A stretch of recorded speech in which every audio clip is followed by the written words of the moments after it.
Assalamualaikum warahmatullahi wabarakatuh.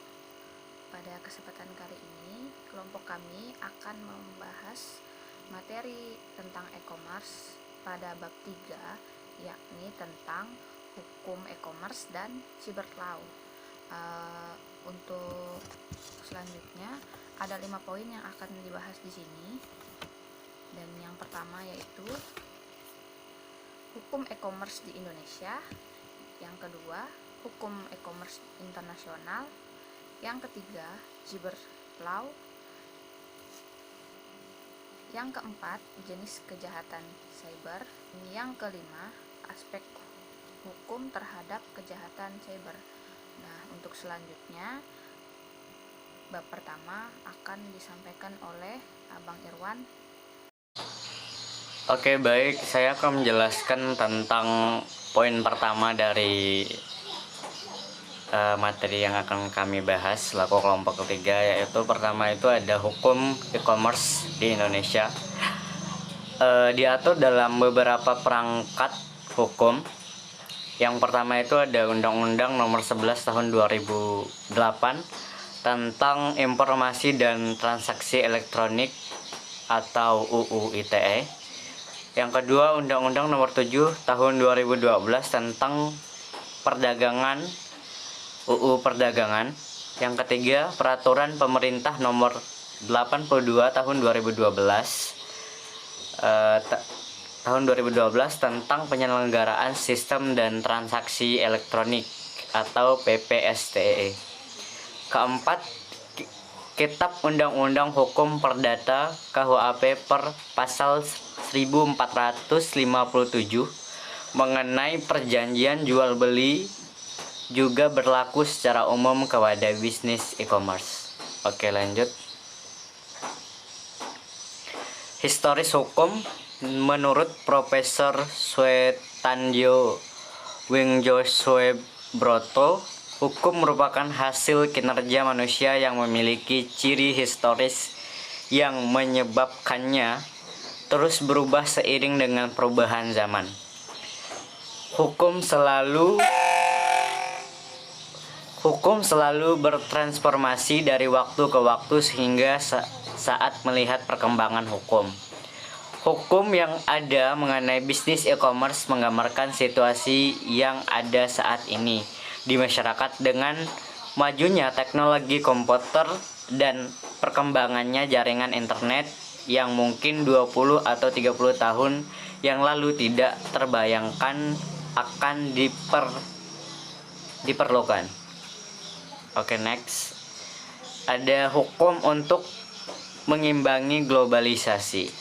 Franz von Benda-Beckmann berpendapat bahwa hukum merupakan bagian yang amat penting dalam globalisasi. Hukum yang mendukung terlaksananya transaksi elektronik dengan demikian juga membangun perkembangan globalisasi. UU ITE, PP ITE, dan UU Perdagangan merupakan salah satu cara pemerintah mendukung daya persaingan Indonesia dan para pelaku bisnis Indonesia era globalisasi. Next. Oke, yang kedua itu ada hukum e-commerce internasional, Uncritical Model Law on Electronic Commerce. Peraturan ini dibuat oleh Perserikatan Bangsa-Bangsa atau United Nations.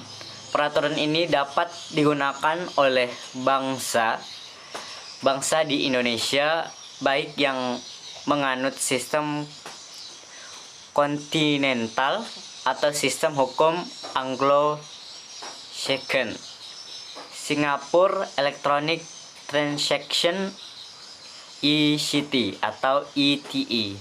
Perdagangan terdapat 5 hal yang perlu digarisbawahi, yaitu diantaranya tidak ada perbedaan antara data elektronik dan dokumen tertulis. Satu data elektronik dapat menggantikan suatu dokumen tertulis. Penjualan atau pembeli atau pihak-pihak bisnis dapat melakukan kontrak secara elektronik. Suatu data elektronik dapat menjadi alat bukti pengendalian jika suatu data elektronik dapat menjadi alat bukti pengendalian, jika data elektronik telah diterima oleh para pihak-pihak yang berkesepakatan, maka mereka harus bertindak sebagai mana kesepakatan yang terdapat pada data tersebut. Oke, next. EU Directs on Electronic Commerce, yang peraturan ini menjadi undang-undang pada tanggal 8 Juni 2000. Terdapat beberapa hal yang perlu digarisbawahi, yaitu setiap negara anggota akan memastikan bahwa sistem hukum negara yang bersangkutan memperoleh kontrak dibuat dengan menggunakan sarana elektronik.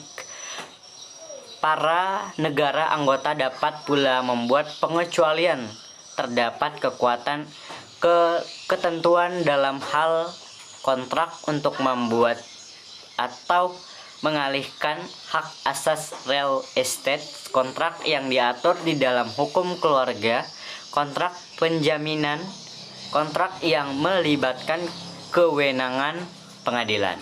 Cyber law merupakan aspek hukum yang istilahnya berasal dari cyberspace law.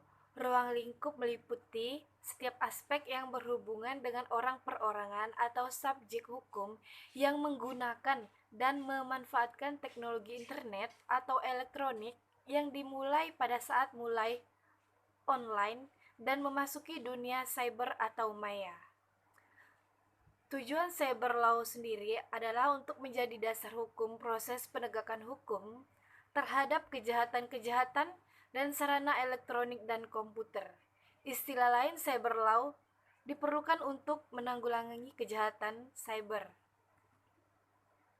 Menurut Jonathan Rosner tahun 1997, membagi ruang lingkup menjadi 14. Yang pertama ada hak cipta, yang kedua ada hak merek, yang ketiga pencemaran nama baik, yang keempat ada penistaan, penghinaan, dan fitnah, yang kelima ada penyerangan terhadap komputer lain, yang keenam pengaturan sumber daya internet, yang ketujuh ada kenyamanan pribadi, yang kedelapan ada kehati-hatian, yang kesembilan kejahatan menggunakan IT, yang kesepuluh ada yurisdiksi, pembuktian, penyelidikan, dan lain-lain. Yang ke-11 adalah transaksi elektronik, yang ke-12 pencurian lewat internet, yang ke-13 adalah perlindungan konsumen, dan yang terakhir adalah pemanfaatan internet dalam kesehari. Oke, baik, nama saya Anggini. Saya akan melanjutkan pada submateri yang keempat, yakni jenis kejahatan cyber. Kejahatan di dunia maya merupakan salah satu dampak negatif internet sebagai platform yang saat ini banyak digunakan. Menurut Organization of European Community Development atau OECD, cybercrime adalah semua bentuk akses ilegal terhadap suatu transmisi data. Itu artinya semua bentuk kegiatan yang tidak sah dalam suatu sistem komputer termasuk dalam suatu tindak kejahatan. Tindakan cybercrime ini muncul seiring dengan kian gencarnya teknologi digital, komunikasi, dan informasi yang semakin maju. Untuk berikutnya adalah jenis-jenis cybercrime yang banyak terjadi di dunia. Yang akan saya bahas ini ada 8. Untuk yang pertama, pencurian data. Yang kedua, cyber teroris. Yang ketiga, hacking. Yang keempat, sharding. Yang kelima, defacing. Dan yang keenam, cyber squatting. Yang ketujuh, cyber typo-squatting. Yang ke-8, menyebarkan konten ilegal. Dan yang ke-9 adalah malware. Kita masuk di pembahasan yang pertama, yaitu pencurian data. Kalau pencurian data ini biasanya dilakukan untuk memenuhi kepentingan komersial karena ada pihak lain yang menginginkan data rahasia pihak lain. Tindakan ini tentu bersifat legal, masuk ke dalam aktivitas kriminal karena bisa menimbulkan kerugian pada organisasi, lembaga, ataupun perusahaan. Yang kedua, cyber teroris. Aktivitas ini kerap kali mengancam keselamatan warga negara atau bahkan stakeholder yang mengatur jalannya pemerintahan. Cyberteroris merupakan tindakan yang sedang banyak diperangi oleh negara-negara besar di dunia, termasuk juga Indonesia. Untuk yang ketiga, hacking. Tindakan berbahaya ini yang kerap kali dilakukan oleh para programmer profesional biasanya secara khusus mengincar kelemahan atau celah dari sistem keamanan untuk mendapatkan keuntungan, yakni berupa materi atau kepuasan pribadi. Yang keempat, sharding. Istilah yang digunakan yakni penyalahgunaan informasi kartu kredit milik orang lain. Para pelaku biasanya menggunakan akses kartu kredit orang lain untuk membeli barang belanja online sekarang. Seperti sekarang ini banyak sekali bisnis-bisnis yang melalui online. Yang kelima, devising. Devising bisa dibilang menjadi aktivitas kejahatan online yang paling ringan. Karena para pelaku device biasanya menyasar website non-profit seperti situs pemerintahan, sekolah, atau universitas.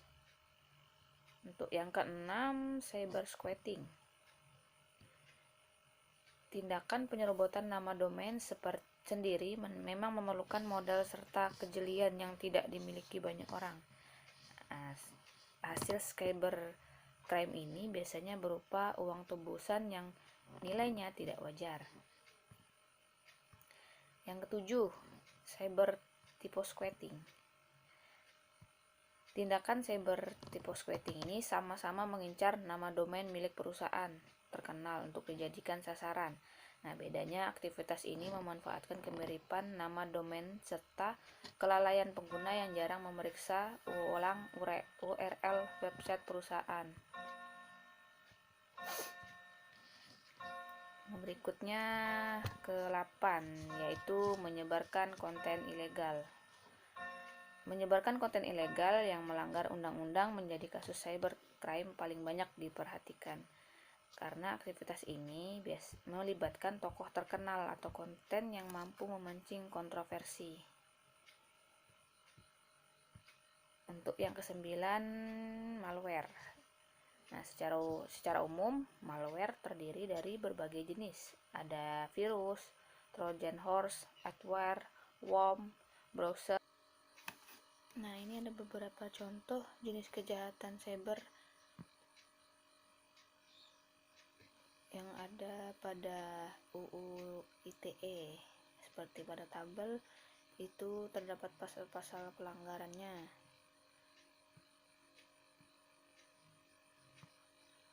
Ini yang kedua, jenis konten ilegal menurut Undang-Undang ITE. Di tabelnya juga ada bagian-bagian dari pelanggaran dan pasal-pasal dalam Undang-Undang ITE juga dalam undang-undang lainnya. Baik, sekian dan terima kasih penjelasan dari saya. Assalamualaikum warahmatullahi wabarakatuh.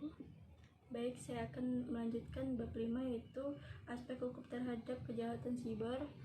Yang pertama adalah subjek theoreticality, menentukan bahwa keperluan hukum ditentukan berdasarkan tempat perbuatan dilakukan dan menyelesaikan tindakan pidananya dilakukan di negara lain.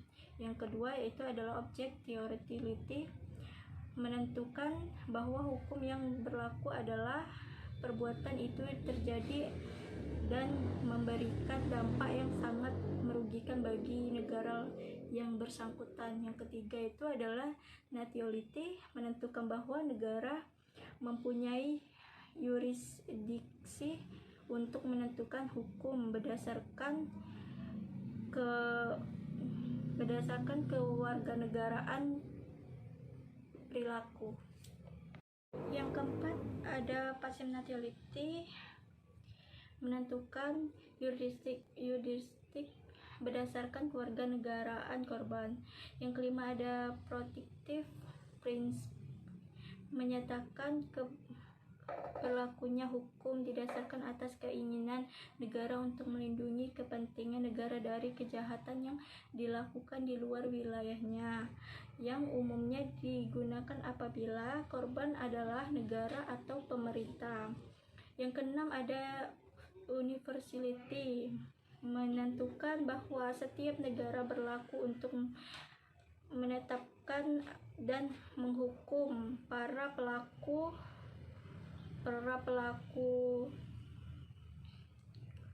pembajakan. Baiklah, inilah sekian dari video kami. Maaf jika ada salah kurang dan wabillahi taufiq wal hidayah. Wassalamualaikum warahmatullahi wabarakatuh.